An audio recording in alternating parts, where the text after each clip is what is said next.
Bismillahirrahmanirrahim. Assalamualaikum warahmatullahi wabarakatuh. Alhamdulillahirabbil alamin. Alhamdulillahilladzi arsala rasulahu bil huda wa dinil haq liyuzhirahu 'alad dini kullihi wa kafa billahi syahida. Asyhadu an la ilaha illallah wahdahu la syarikalah wa asyhadu anna Muhammadan abduhu wa rasuluhu la nabiyya ba'dah. Allahumma salli wa sallim wa barik ala sayyidina wa habibina wa nabiyyina Muhammad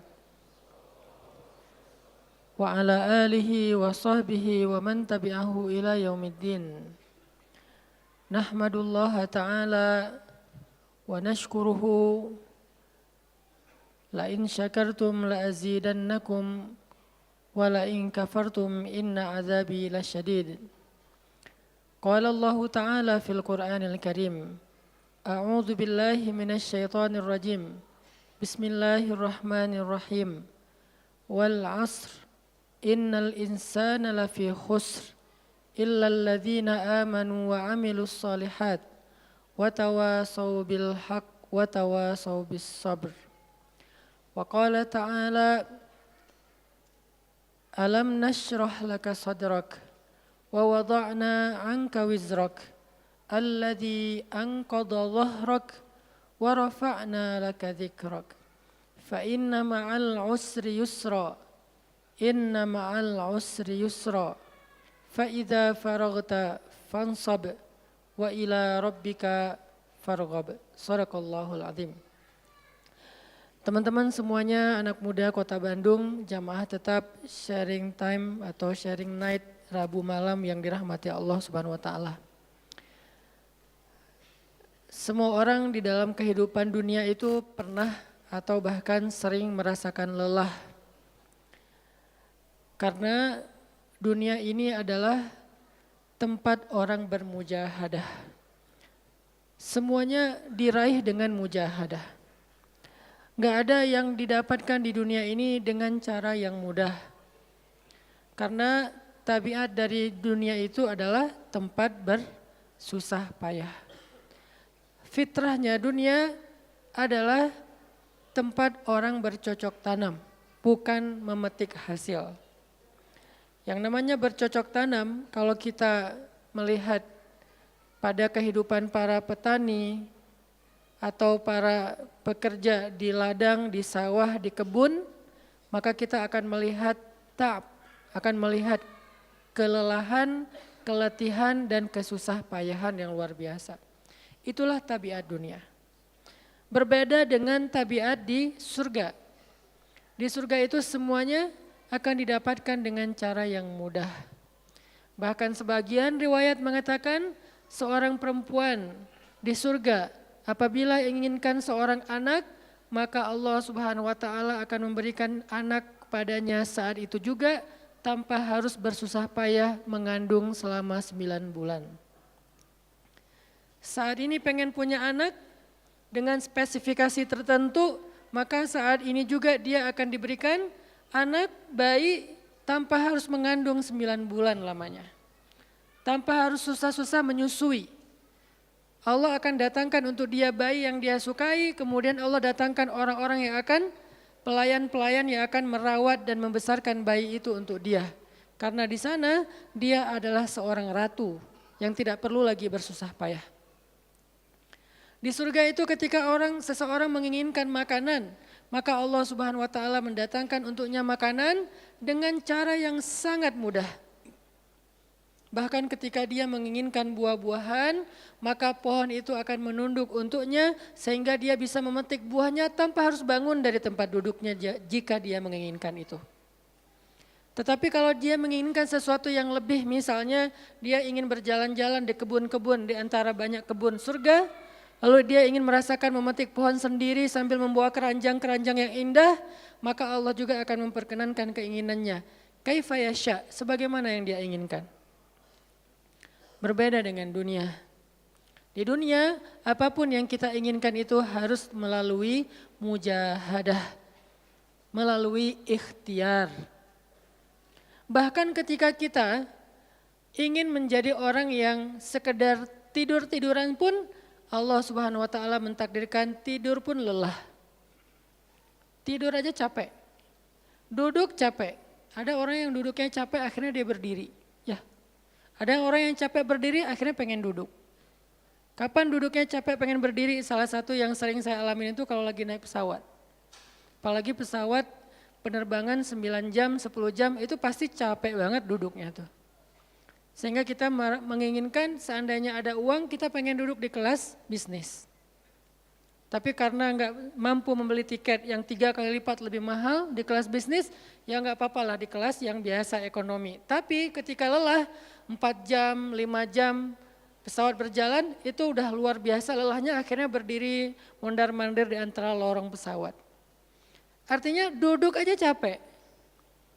Nggak ngapa-ngapain, suruh duduk doang. Nggak seperti orang dulu yang berangkat haji atau umroh, naik kapal, lewat darat, pas sampai di laut naik kapal dengan ontanya, dengan kudanya.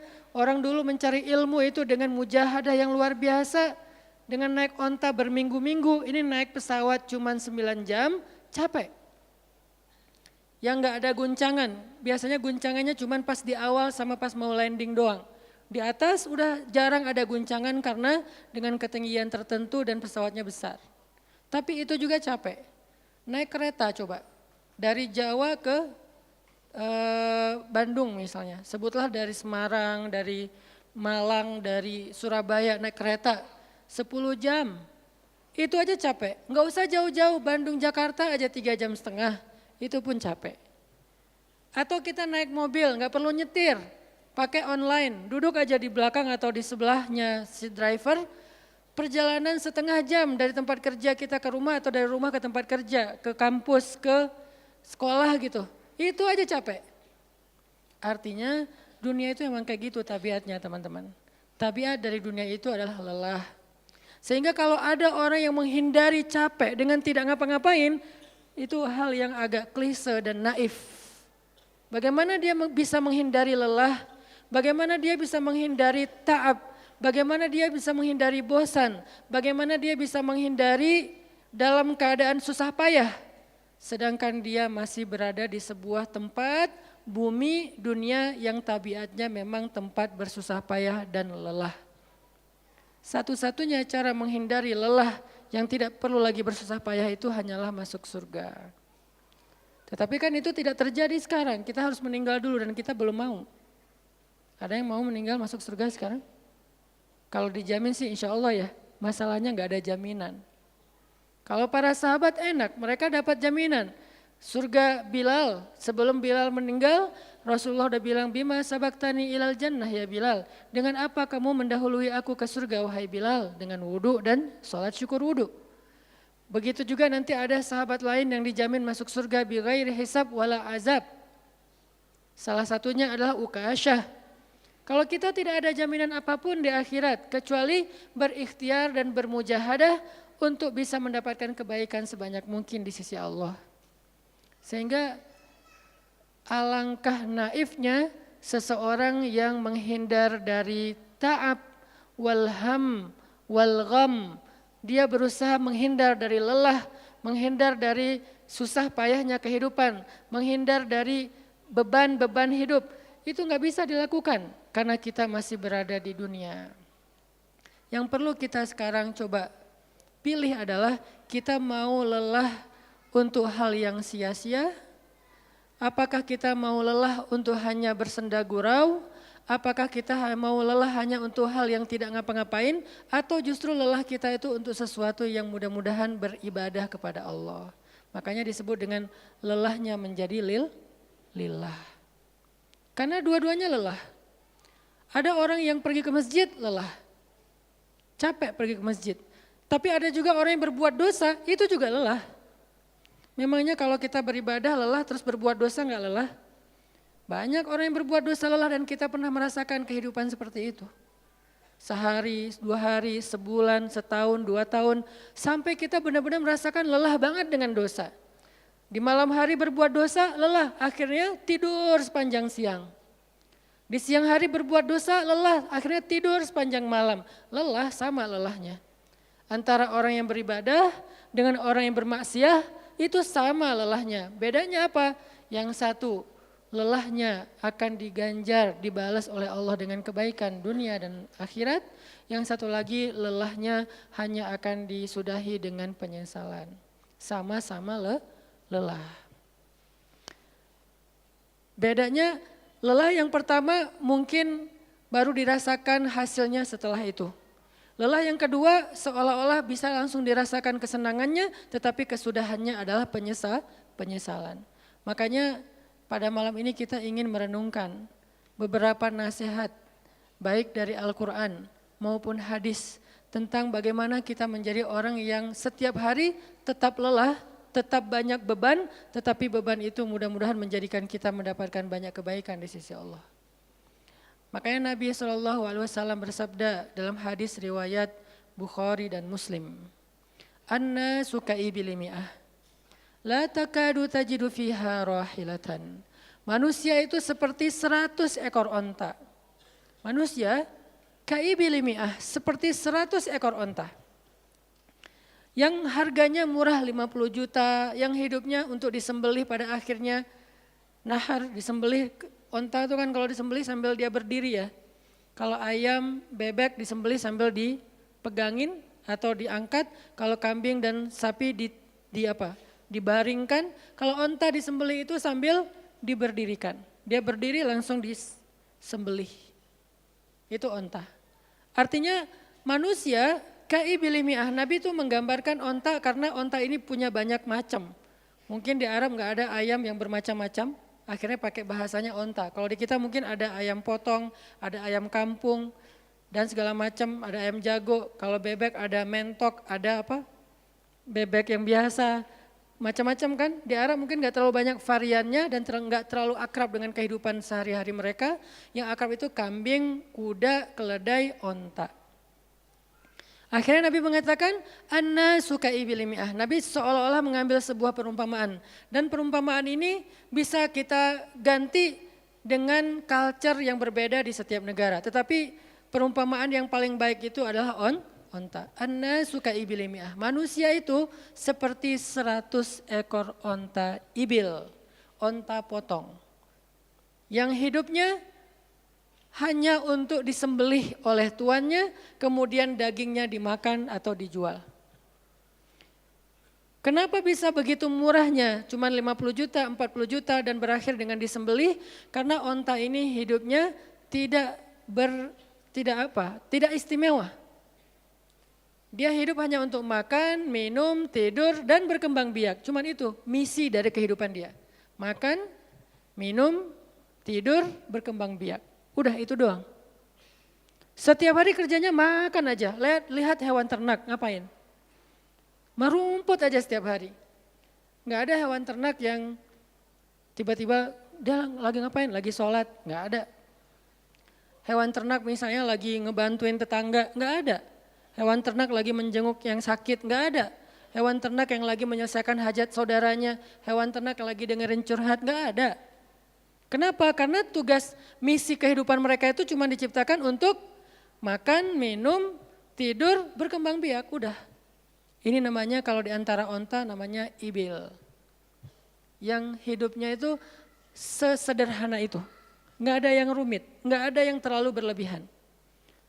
Dan an-nasu, manusia secara umum mirip dengan ibil. An-nasu ka'ibili mi'ah. Jadi kalau kita bandingkan dari 100 orang itu hampir semuanya seperti ibil. Misi hidupnya itu hanya untuk dirinya, gimana caranya biar bisa makan, gimana caranya biar bisa istirahat dengan nyenyak, tidur, gimana caranya biar punya keluarga, berkembang biak, punya keturunan, dan kemudian dengan keluarganya dia punya family time, kapan liburan, makan di rumah, jalan segala macam. Cuman itu misi dari kehidupannya. Sehingga Nabi menyebut mereka yang misi kehidupannya hanya dirinya dan keluarganya. Ka'ibili mi'ah, seperti 100 ekor onta. Kurang istimewa. Orang yang hidupnya hanya untuk dirinya dan keluarganya itu kurang istimewa. Sehingga disebut dengan ibili mi'ah, 100 ekor onta. Tapi enggak hina, tidak rendah, tidak mungkin melenceng, sesat segala macam, enggak. Dia tetap tidak haram, tidak najis. Nabi tidak mengumpamakan manusia seperti seekor anjing, seperti seekor babi, enggak. Karena itu najis, haram dan seterusnya. Onta, makhluk yang hewan yang baik, cuman tidak istimewa. Di sini tidak ada judgement. Nabi itu orangnya enggak suka menjudge. Nabi enggak mengatakan manusia ini semuanya misalnya dengan kalimat celaan, keledai, enggak. Manusia ini misalnya hewan yang najis, enggak. Nabi mengatakan an-nasu kaibil mi'ah, manusia itu seperti 100 ekor onta. La takadu tajidu fiha rahilatan. Hampir-hampir di dalam 100 ekor onta itu kamu enggak mendapati satu pun onta yang dikenal dengan nama rahilatan, rahilah. Rahilah itu dari kata rihlah. Rihlah itu udah jadi bahasa Indonesia, rihlah. Kemudian di Inggris-Inggris kan jadi traveling, trip, segala macam. Rahilah, dari kata rihlah. Apa itu rahilah? Onta yang bertugas untuk membawa beban tuannya dalam perjalanan panjang, baik itu berdagang maupun berperang. Dia punya misi lain selain makan, minum, berkembang biak, terus dipotong. Enggak, misinya lebih keren. Apa? Membawa beban. Membawa beban tuannya. Itulah rahilah. Sehingga punggungnya adalah punggung yang berkah karena di atas punggung itu ditaruhkan beban terus menerus oleh tuannya. Berangkat bebannya apa, pulangnya beban apa. Karena orang dulu kalau berangkat berniaga, berdagang ke luar negeri itu tuh bukan berangkat bawa beban, pulang enggak bawa apa-apa karena udah diuangkan, enggak. Mereka barter konsep perdagangannya. Kalau berangkatnya bawa kain, pulangnya nanti bawa karpet. Berangkatnya bawa gandum, pulangnya nanti bawa sutra misalnya. Tetap aja ada beban karena mereka berangkat jual misalnya ke Syam, dari Mekah ke Damaskus. Nanti pulangnya dari Damaskus ke Mekah bawa lagi barang-barang Damaskus yang bisa dijual di Mekah. Pas berangkat bawa barang Mekah yang bisa dijual di Damaskus, pas pulang membawa barang Damaskus yang bisa dijual di Mekah. Li'ilafi Quraisy إيلافهم رحلة الشتاء والصيف. Rihlah syita'i wassaif. Mereka melakukan rihlah pada musim dingin dan musim panas. Itulah ilafu Quraisy, kebiasaan orang-orang Quraisy. Ilafu Quraisy, kebiasaan tradisi orang Quraisy. Apa tradisinya? Berdagang di musim dingin dan di musim panas. Barang dagangannya beda-beda. Kalau musim dingin yang dibawa itu bahan-bahan jaket. Bahan-bahan untuk menghangatkan tubuh. Bahan-bahan yang kalaupun dia bawa makanan yang biasa dimakan di musim dingin yang menghangatkan tubuh. Kayak misalnya jenis bubur di Arab itu ada namanya adas. Dan itu disebutkan di dalam Al-Quran, di Al-Baqarah. Wa adasiha wa basaliha, ada adas, ada bawang. Adas itu salah satu makanan kesukaan orang Arab di musim dingin. Karena kalau makan adas kayak bubur gitu, dia badannya menjadi hangat. Jadi kayak menghangatkan tubuh gitu. Artinya syita'i was-saif, di musim dingin dan di musim panas, dua-duanya ada barang yang didagangkan. Dan itu adalah ilafu Quraisy, kebiasaan tradisi orang-orang Quraisy. Rihlah. Siapa yang akan dibawa rihlah? Apa yang akan membawa barang dagangan mereka ketika rihlah? Namanya onta rahilah. Onta yang mengangkut beban barang tuannya. Rahilatan. Sehingga onta ini adalah onta yang lebih kuat fisiknya. Onta ini onta yang lebih tangguh perjalanan walaupun mengalami badai. Onta ini onta yang lebih kuat ingatannya sehingga dia menghafal jalan yang dilaluinya. Walaupun terjadi badai dia enggak tersesat. Jarang onta rahilah tersesat. Biasanya yang tersesat itu ibil. Ibil kalau ditaruh di tengah padang pasir, terjadi badai, terus bekas jalannya ketutup dengan pasir, dia bingung. Itu ibil. Sehingga kalau kita baca cerita-cerita tentang orang yang tersesat di padang pasir, rata-rata istilahnya kalau enggak jamal ya ibil. Kalaupun ada onta rahilah yang tersesat berarti badainya parah banget. Kalau ada hadis onta rohilah tersesat berarti badainya parah banget. Artinya rohilah ini ingatannya kuat.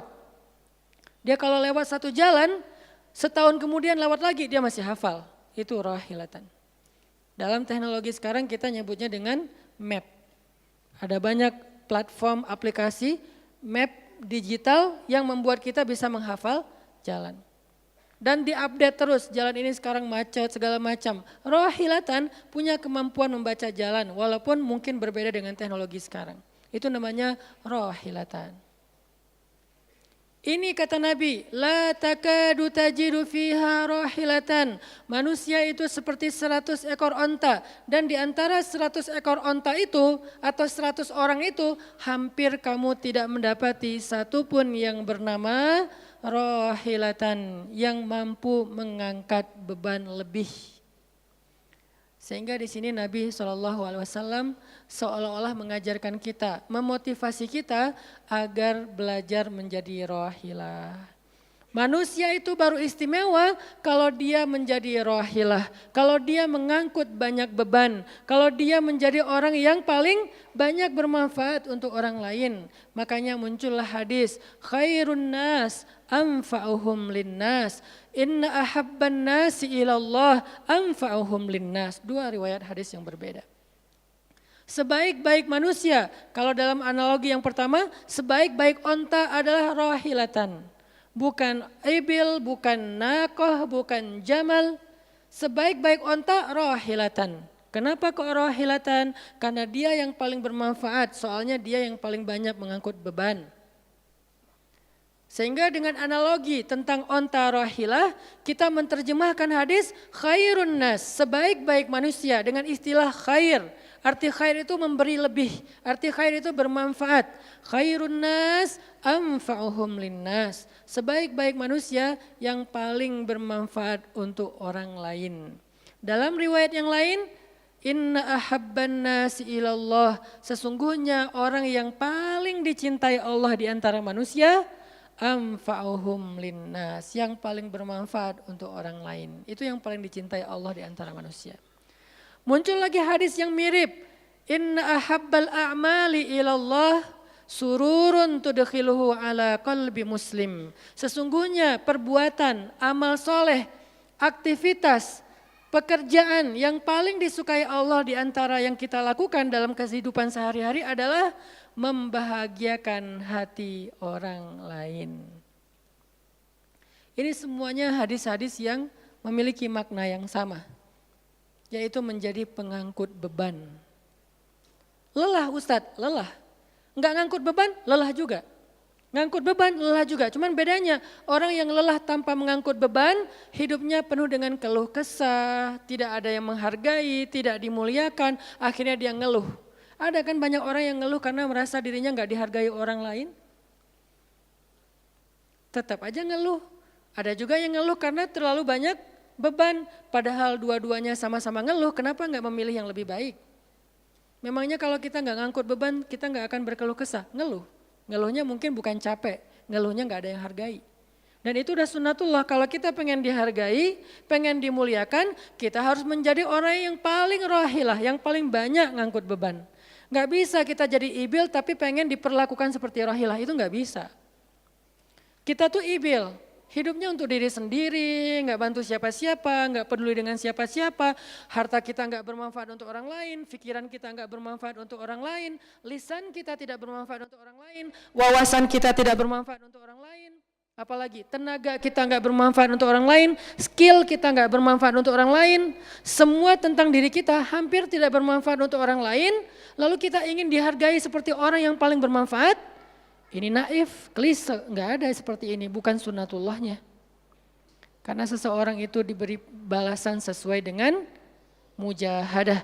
Al-jaza ala qadril masyaqqah, balasan tergantung susah payahnya dalam berikhtiar. Siapa yang mujahadahnya lebih, maka rewardnya lebih, jazanya lebih. Jadi saya kadang-kadang ngerasa, dulu saya juga pernah merasa kayak gitu, kenapa kok dia dihormati saya enggak? Kita enggak boleh cemburu tanpa alasan. Seolah-olah misalnya harusnya hormati semua orang dong, enggak bisa. Itu udah fitrah manusia dan sunatullah dalam kehidupan di dunia. Kalau kita pengen dihormati orang, kita harus menjadi rohilah. Kalau kita pengen dihargai orang, kita harus jadi rohilah.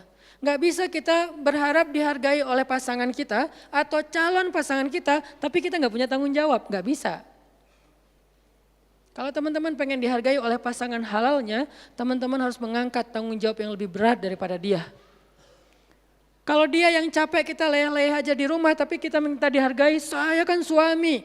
Suami itu bukan status, suami itu peran. Ada orang dia jenis kelaminnya perempuan tapi dia suami. Kenapa? Karena dia mengambil peran laki-laki. Dan itu saya melihat banyak perempuan seperti ini, hebat. Dan memalukan bagi suaminya. Di beberapa tempat saya melihat suaminya di pagi hari gak kerja, cuma nongkrong-nongkrong aja di warung. Ngopi juga itu ada uangnya, giliran untuk nafkah keluarga dia nggak punya uang, untuk ngopi, untuk rokok dia punya uang. Untuk anaknya nunggak sekolahnya, untuk anaknya makanannya seadanya. Sehingga karena ini udah berjalan bertahun-tahun, akhirnya istrinya udah nggak sanggup lagi berharap kepada dia, minta cerai juga nggak dicerai-ceraikan, akhirnya istrinya ikhtiar sendiri. Istrinya jadi pembantu rumah tangga, istrinya jadi kerja ke luar negeri. Saya beberapa kali ke Hong Kong, hampir tiap 4 bulan sekali ke Hong Kong. Dan selalu mendengar cerita teman-teman di Hong Kong, para pejuang-pejuang di Hong Kong itu kan 99%-nya perempuan ya. Hong Kong itu 99% lebih perempuan. Beda kan sama Taiwan, Korea itu laki-laki dan perempuan agak imbang lah. Tapi kalau Hong Kong itu bisa dibilang dari 100 pekerja, 99 orangnya bahkan lebih adalah perempuan. Dan semua mereka punya masalah yang hampir sama di negerinya, di kampungnya. Masalahnya mereka terpaksa untuk berangkat ke luar negeri karena demi. Ada yang demi membiayai sekolah anak-anaknya, single parent. Kemana suaminya? Suaminya pergi dan tidak bertanggung jawab. Atau suaminya ada tapi tidak mampu mencari nafkah. Terpaksa dia kerja ke luar negeri dengan segala macam resiko. Dan banyak banget kasus di Hong Kong. Siapa juga yang mau jauh-jauh dari keluarganya, apalagi punya anak masih kecil ya. Kemarin kita baru dengar cerita seorang anak yang harus merawat ayahnya yang sakit kanker gara-gara di rumahnya nggak ada siapa-siapa, ibunya berjuang di luar negeri. Kenapa? Karena suaminya sakit. Kalau ini masih bisa kita pahami lah. Tapi kemana pamannya misalnya? Kemana misalnya kakaknya, nggak tahu punya kakak atau gimana, nggak tahu kondisi pamannya. Yang jelas bahwa ternyata kita itu dihargai itu bukan karena kita berstatus suami. Kita dihargai karena kita berperan sebagai suami, bukan berstatus sebagai suami. Kalau suami pengen dihargai, ambillah peran suami. Laki-laki pengen dihargai, ambillah peran laki-laki. Apa peran laki-laki? Tanggung jawab. Ambil sebanyak mungkin. Kalau kita udah menikah, tanggung jawab kita itu kalau mau lebih jangan cuma istri. Ambil keluarga istri untuk kita ambil tanggung jawabnya. Adiknya istri mungkin keluarga istri kita nggak mampu, adiknya kita sekolahin. Mertua sakit kita biayain. Nanti siapa lagi? Keluarga besarnya ada masalah kita biayain, kita hutangin kalau misalnya kita nggak sanggup memberikan hadiah atau sedekah. Ambil, amanah, tanggung jawab itu ambil, semampu kita. Itulah contoh Rasulullah SAW. Makanya Nabi ketika sudah menikah dengan Khadijah, yang tinggal di rumah Nabi itu bukan cuma anak kandung beliau. Ada anak angkatnya Zaid bin Harithah. Ada sepupunya Ali bin Abi Thalib. Ada banyak lagi keluarga besar Khadijah yang tinggal bersama Nabi. Sehingga rumah Nabi itu adalah rumah yang banyak sekali orang-orang yang ditampung oleh beliau. Itu yang disebut dengan anfa'uhum linnas. Ambil tanggung jawab yang besar. Sehingga Khadijah tuh respect banget sama sosok Nabi Muhammad. Bahkan sebelum Nabi dapat wahyu. Sehingga gak disebut Nabi. Respect sama sosok seorang Muhammad. Apalagi setelah beliau dapat wahyu, beban beliau bukan lagi keluarganya sekarang, beban beliau adalah umatnya. Yang diurus oleh Nabi bukan lagi keluarga sekarang setelah dapat wahyu, umat. Dan umat di sini lintas nasionalisme. Ada yang datang dari Persia namanya Salman Al-Farisi, ada yang datang dari Romawi namanya Suhaib Ar-Rumi. Ada banyak sahabat-sahabat yang lintas kabilah, bukan hanya orang Quraisy. Ada yang datang dari Yaman, termasuk Sumayyah dengan Yasir, keluarga yang pertama syahid dalam Islam. Ini dari Yaman. Kemudian pindah lagi ke Madinah yang bukan orang-orang Quraisy. Di sana ada Bani Mudhar dari kabilah Aus dan Khazraj. Nanti berkembang lagi sampai ke Asia, Eropa dan seterusnya. Inilah bebannya Rasulullah SAW. Sehingga Allah menyebutnya dengan istilah rahmatan lil alamin. Rahmah. Tahu arti rahmah? Rahmah itu kasih sayang. Maksud kasih sayang, memberi sayang. Kasih sayang, bukan minta disayangi. Jadi kalau kita mau berkasih sayang, ya kasih sayangnya. Jangan sayangi saya dong, itu bukan kasih sayang, namanya terima sayang. Bukan kasih sayang, terima sayang, minta sayang. Itu namanya bukan rahmah, bukan mawaddah. Yang namanya rahmah, kasih sayangnya. Kalau kita nggak punya sayang, berarti kita nggak punya rahmah. Apa bentuk sayang kita? Perhatian. Apa bentuk sayang kita? Perasaan. Apa bentuk sayang kita? Dengan harta. Itu sayangnya. Dan Nabi, wa ma arsalnaka illa rahmatan lil alamin. Tidaklah kami mengutus engkau Muhammad kecuali untuk menjadi kasih sayang kepada alamin. Arti rahmah dalam tafsiran yang lebih luas, menyelesaikan hajat manusia seluruh alam. Seluruh alam. Itulah kenapa Nabi Muhammad menjadi orang yang paling mulia. Karena yang diambil bebannya itu bukan satu keluarga Khadijah. Bebannya itu bukan satu kota Makkah. Bebannya itu bukan cuma orang Arab. Alamin. Sehingga Allah mengatakan, wa rafa'na laka dzikrak. Kami angkat engkau menjadi manusia yang paling mulia. Karena beban yang diambilnya paling berat.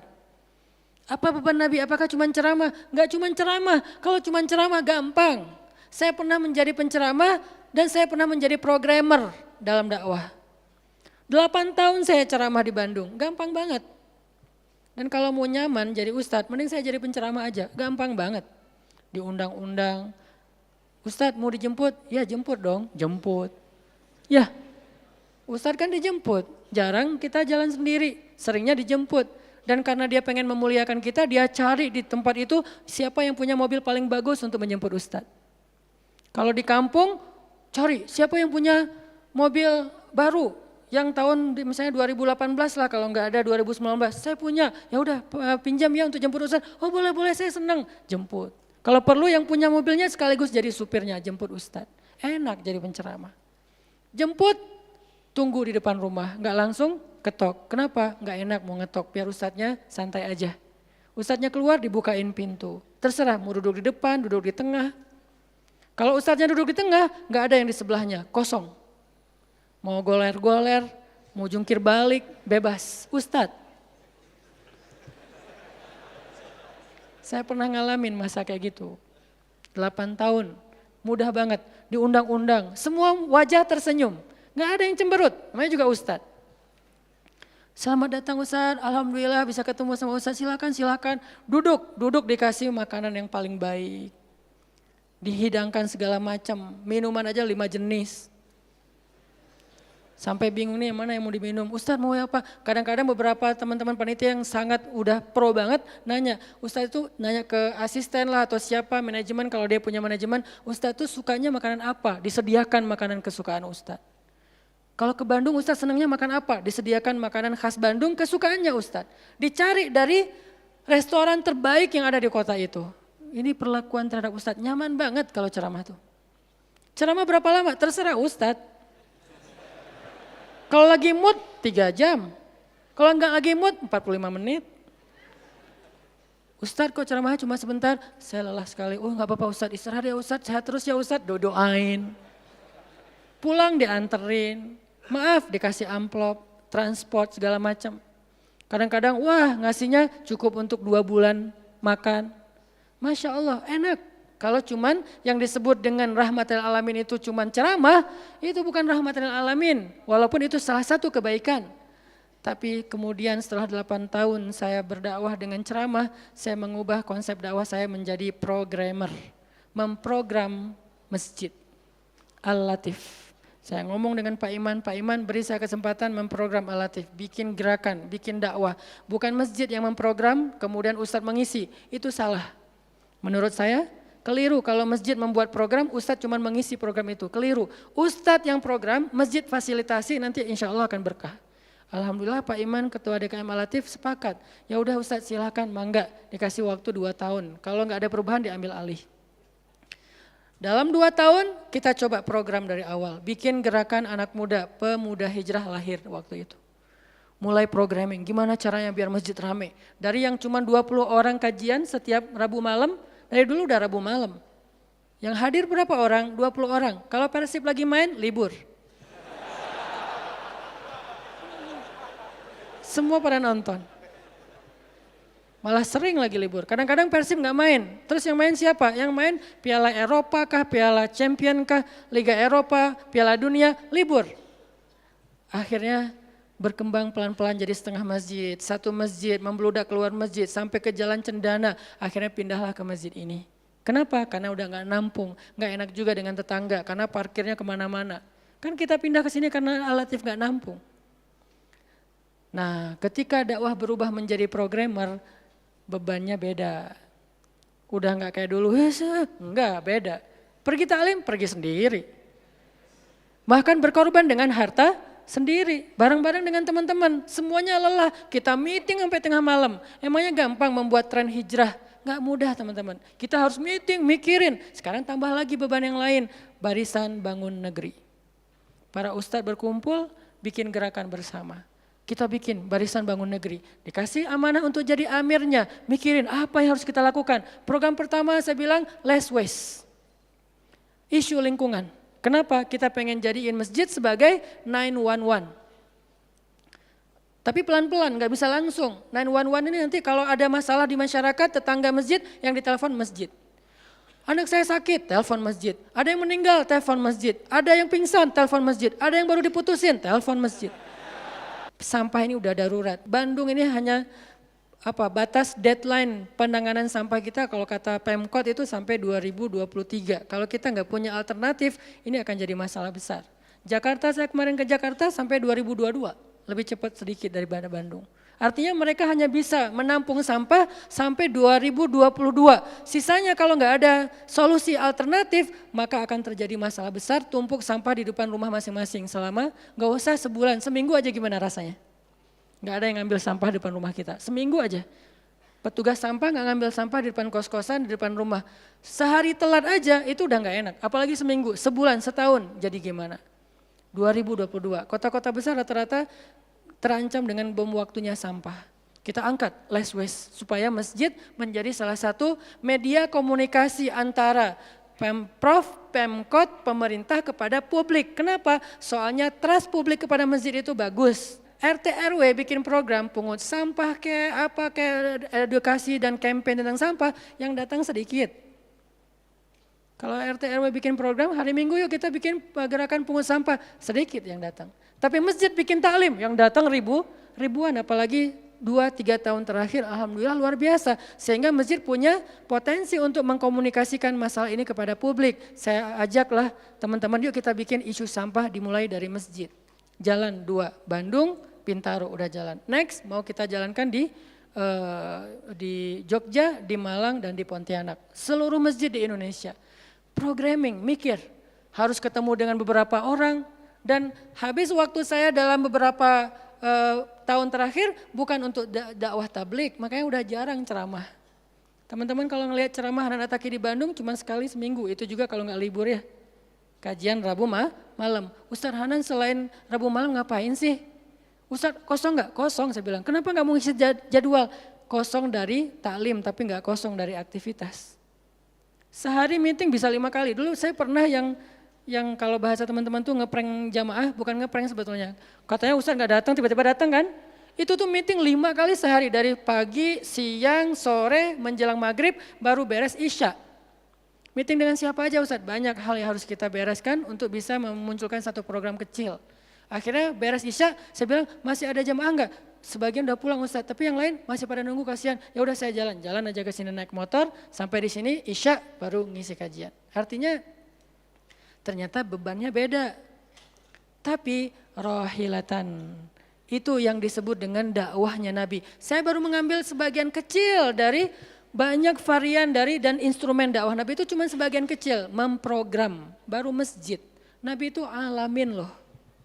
Gimana mengubah kota Makkah yang dulunya kemusyrikan merajalela, perzinahan merajalela, kemudian anak perempuan dibunuh karena dianggap membawa sial, riba luar biasa, banyak yang dibunuh gara-gara gak mampu membayar hutang, dan perbudakan, dan banyak lagi masalah sosial. Bukan hanya masalah akidah dan ibadah. Akidah dan ibadah itu adalah inti masalahnya, kemudian merembet ke masalah sosial, biasanya kayak gitu. Kalau akidahnya melenceng biasanya sosialnya rusak, walaupun gak selalu kayak gitu juga sih. Karena ada di beberapa negara yang akidahnya mereka syirik tapi sosialnya bagus, walaupun ada problem sosial lain yang mungkin gak perlu dibahas di sini. Yang jelas awalnya berawal dari kemusyrikan, kemudian berkembang menjadi masalah ekonomi, sosial dan seterusnya. Nabi menyelesaikan masalah kota Mekah. Gimana caranya? Mekah yang tadinya kota yang jahiliyah menjadi kota Islamiyah, kota yang Rabbaniyah, kota yang penuh dengan kebaikan. Madinah yang tadinya kota yang penuh dengan sampah, Yathrib berubah menjadi kota Munawwarah. Sekarang udah nyampah lagi. Di zaman Nabi itu benar-benar Madinah Munawwarah.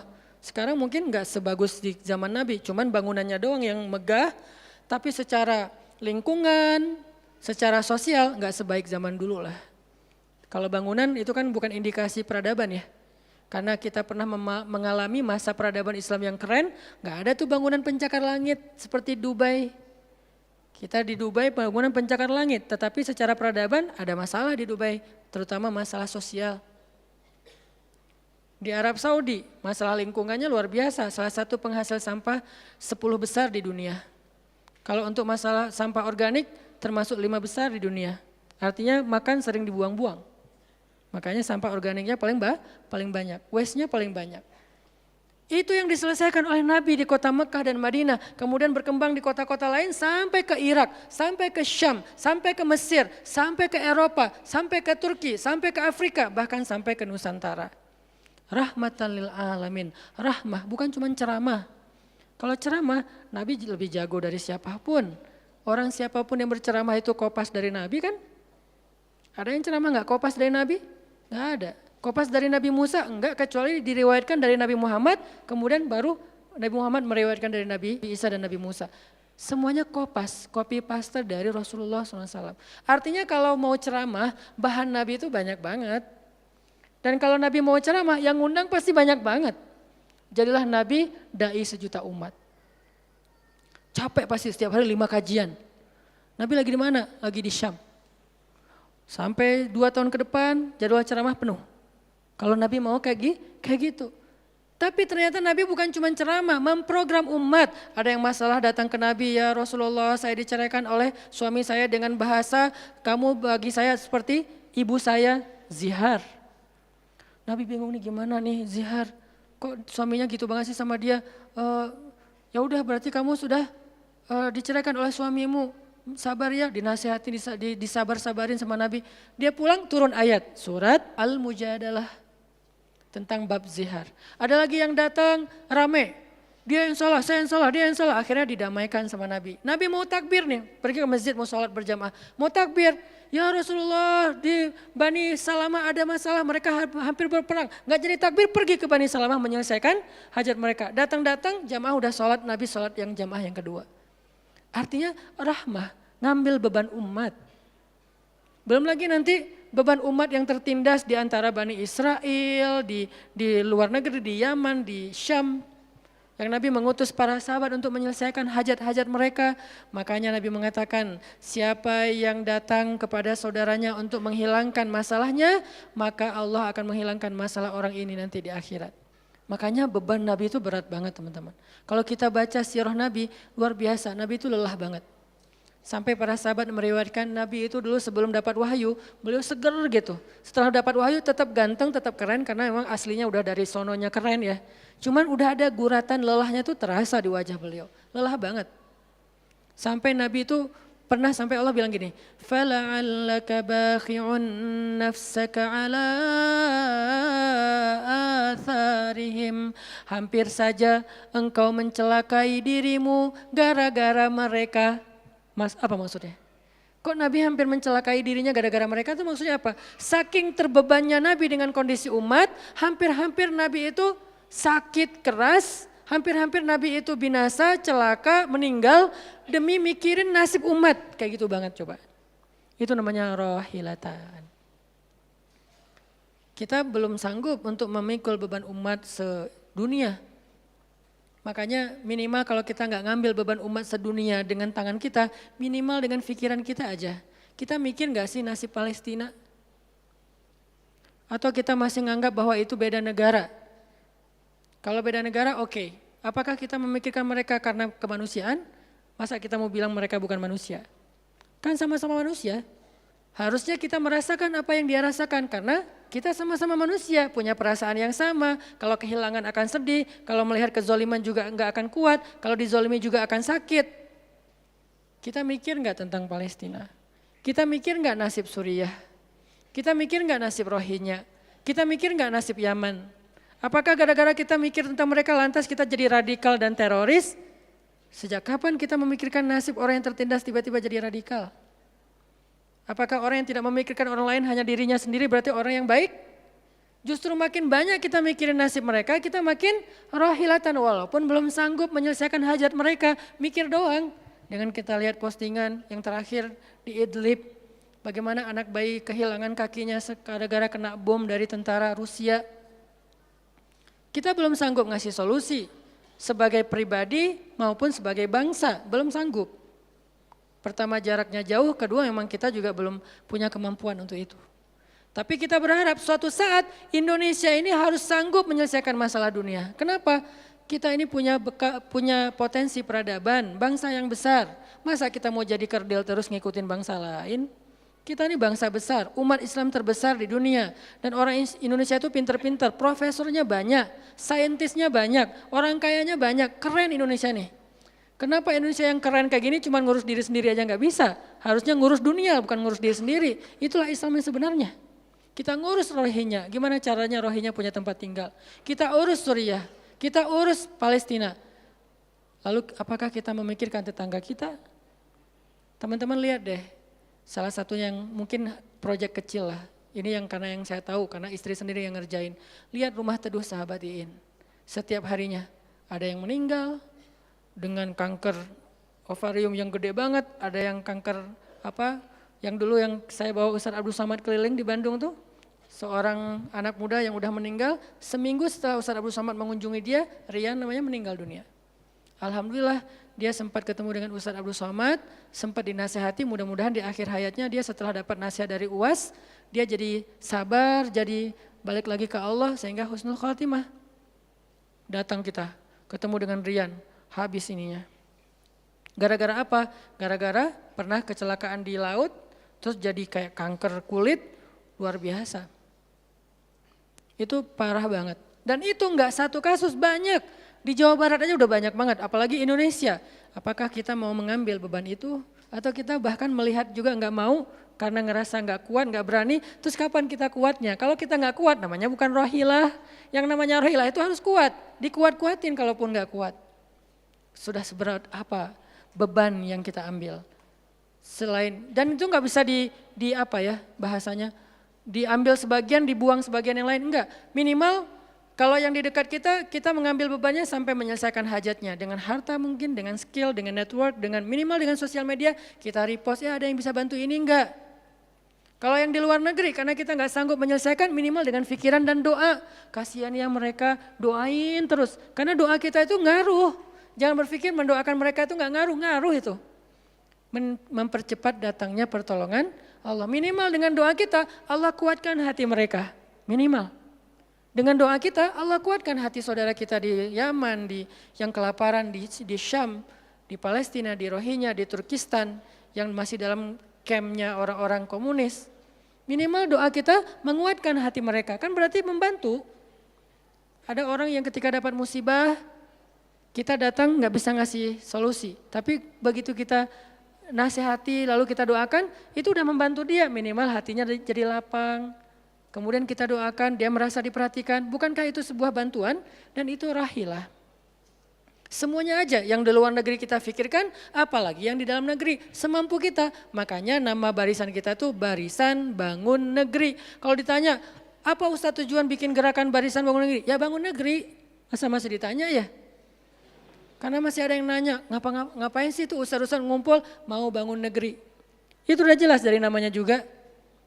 Terus santrinya ngapain? Namanya Santri Bangun Negeri. Ustadznya Barisan Bangun Negeri, ada 2 nama. Para guru, saya pelan-pelan pengen ngumpulin para guru-guru yang seleting. Supaya kita barengan, ngumpulin pelan-pelan. Namanya Barisan Bangun Negeri. Nanti teman-teman yang ngikutin para guru, para santri, namanya Santri Bangun Negeri. Jadi kalau ditanya mau ngapain, mau bangun negeri. Programnya apa? Pertama program isu lingkungan. Nanti naik lagi isu sosial, naik lagi isu healthcare, kemanusiaan, kesehatan dan seterusnya. Kan itu tugas pemerintah, kita nggak mau menyalahkan siapapun. Udah capek berdebat, tugas kita sekarang siapa yang pengen jadi rohilah. Itu yang dilakukan para guru kita sekarang teman-teman di Barisan Bangun Negeri. Mikir, kemarin saya 40 jam nggak tidur. Dari Bandung ke Jogja. Di Jogja ada acara, udah beres acara, kita ada meeting yang penting banget yang bikin saya sesak sampai sekarang. Itu ada diskusi yang saya tidak bisa sampaikan ke publik, itu diskusi dari jam 11 malam sampai jam setengah 4 subuh. Kenapa diskusinya sampai malam Ustaz? Karena besok kita semuanya udah pada bubar, udah pada pulang masing-masing ke negerinya sehingga nggak sempat ketemu. Ketemunya kita cuman malam Selasa. Selasa subuh pesawatnya udah mulai ada yang pesawat jam 5, jam 6, jam 7. Jadi malam itu harus kita selesaikan meeting kita. Meeting lah kita sampai jam setengah 4 subuh. Beres meeting langsung ke bandara. Saya dengan salah satu ustadz ke bandara berdua naik flightnya pas bareng. Belum selesai tadi meetingnya, meeting lagi di pesawat. Dari Jogja ke Jakarta. Di Jakarta saya ketemu dengan beberapa teman-teman yang pengen mendukung program pesantren yang sedang kita dari setahun yang lalu ingin kita buat, tapi juga belum cukup untuk membebaskan lahan. Karena kita butuh 15 M membebaskan lahan. Alhamdulillah udah terkumpul sekitar 2 M, masih jauh dari target.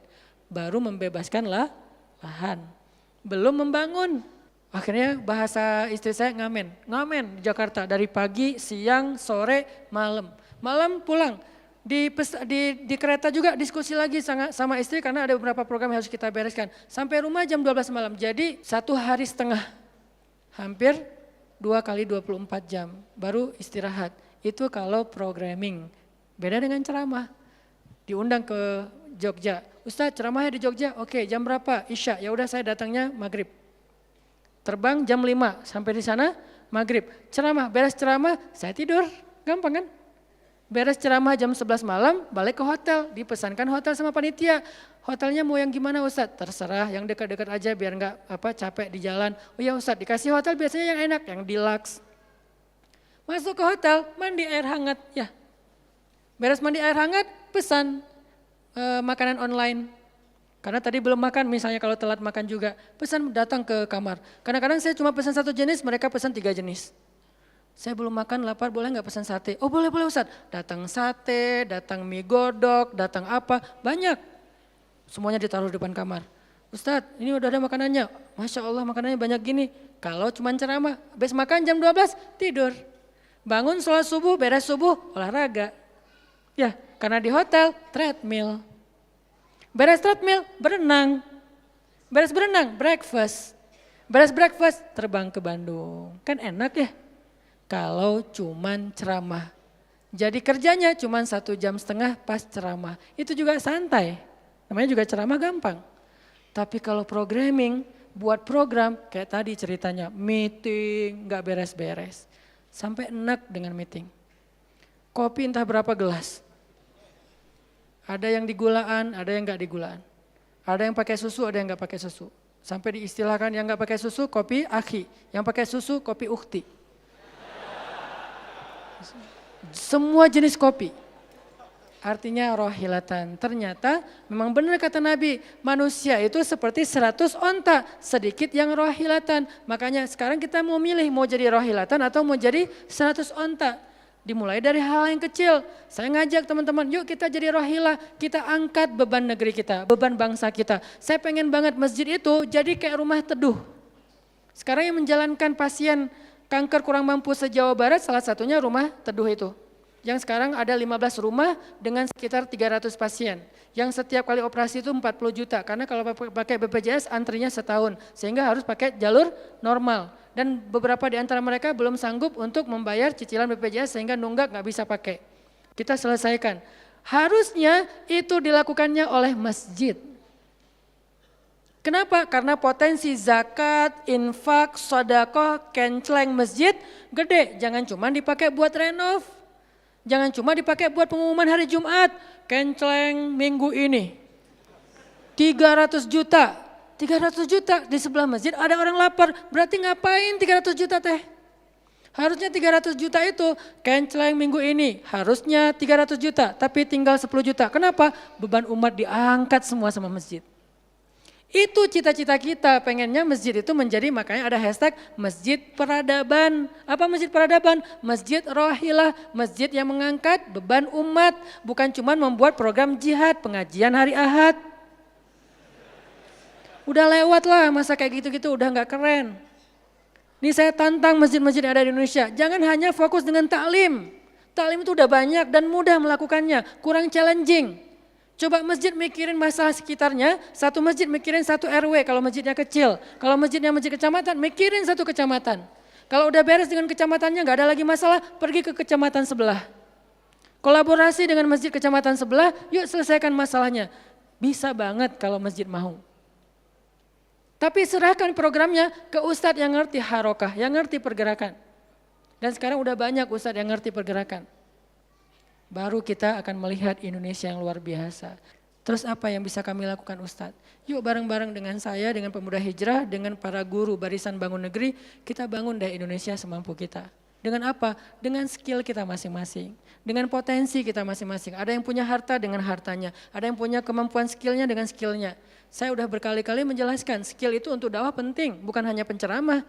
Nah mau nggak nih teman-teman, yuk kita bangun Indonesia. Sekarang kita mikirin apa yang bisa kita lakukan untuk Indonesia. Masing-masing dengan potensi kita. Karena kita anak masjid, anak masjid.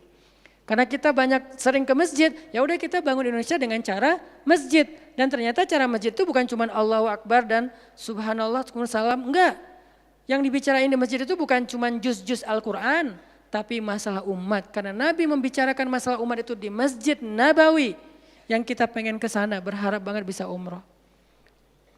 Apakah di Masjid Nabawi itu cuma ada raudhah kemudian orang berdoa, egois banget pengen masuk surga sendiri? Enggak. Di raudhah itu Nabi dengan Jibril bicara tentang umat. Gimana caranya umat ini selesai masalah mereka. Sampai ke penjuru dunia. Yang terjajah dibebaskan dari penjajahan, yang terzolimi dibebaskan dari kezoliman. Itu namanya Rohilah. Saya yakin di sini banyak potensi dan skill yang keren-keren.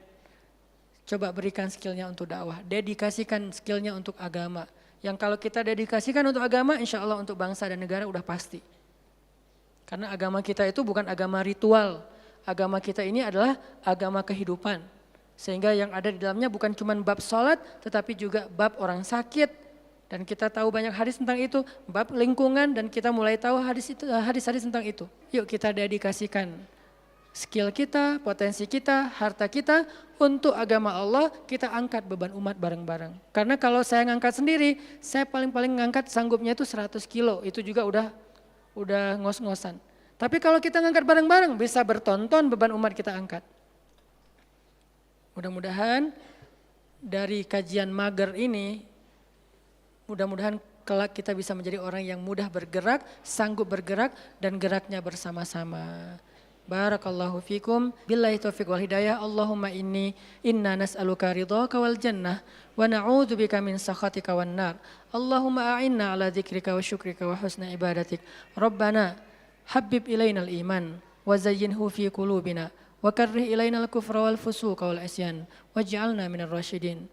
Rabbana atina min ladunka rahmah wa hayyi' lana min amrina rasyada.